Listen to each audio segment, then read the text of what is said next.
Welcome to the Leadership Insights with me, Dr. Dennis V. Burke. I'm going to go out on a limb and say there are times in our lives, in your life, my life, when everyone has to make some decision about where we're going to focus and drive our efforts, what direction, which road you're going to get on, and how long or how far you will travel that particular road. You have to decide whether you're going to get on a secondary road, whether it's going to be a dirt road, whether it's going to be a local road through a particular neighborhood of life, whether it's a highway or it's an interstate.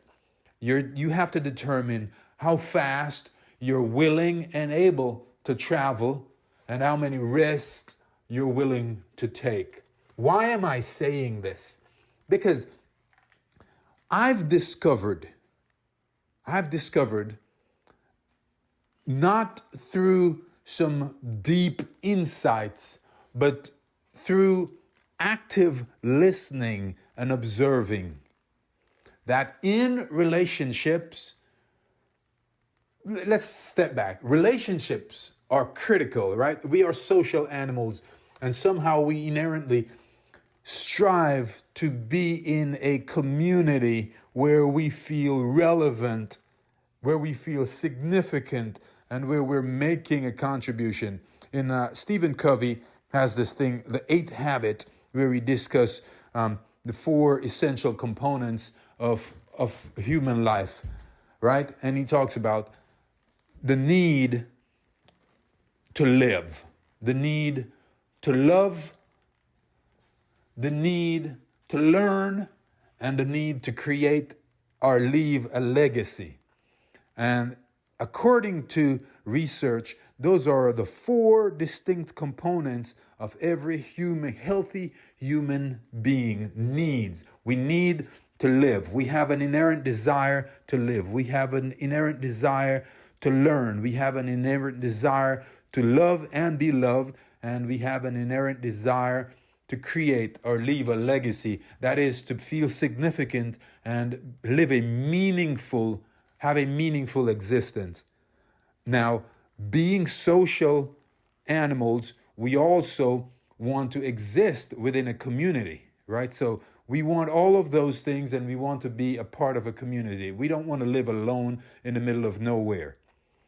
Therefore, we tend to project those needs onto the community in which we exist. And quite often, that desire to learn and to create a legacy, the desire to love and be loved, has 2 sides, right? All of these has 2 sides. You want to do those things as active, like consider them as verbs. You want to be loving, you want to be learning, and you want to be creating that legacy. Yet at the same time, you want to be receiving those things, right? So you want to have a teacher. You want to have someone who loves you, and you want to partake in some legacy that exists or is being created. And there is the dilemma within human existence.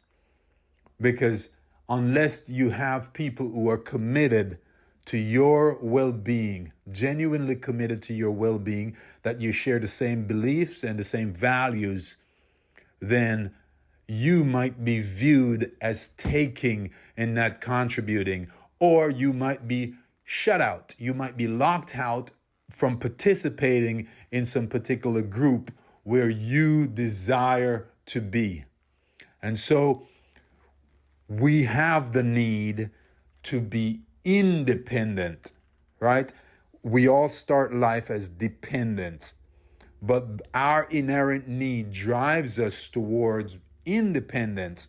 And so I am advocating that only independent people, only people who are able to do those things on their own, people who aren't attached to the feeling of the community. We exist within the community, but we must also be able to produce these. We need to be independent. We need to be able to sustain ourselves, because if the community doesn't necessarily embrace you, you have to be able to stand on your own 2 feet and sometimes create your own community.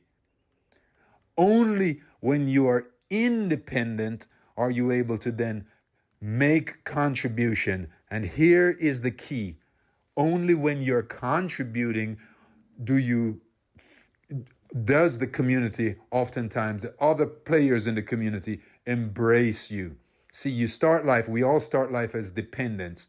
That is, the people who brought us into the world, the people who brought us into the community, they have an inherent obligation to get us to a particular place in life where then we are expected to be independent producers, not net consumers. We need to be net producers where we're producing more than we need, and then we can share. We become a contributing member of the society. I'm sure you've heard that term, a valuable and contributing member in society. It is important. It is extremely important that we understand, we learn how we produce, how we contribute to our society, to our group, understand what our contributions are, the value of our contributions, and be particularly careful to make sure we are not net consumers, constantly taking.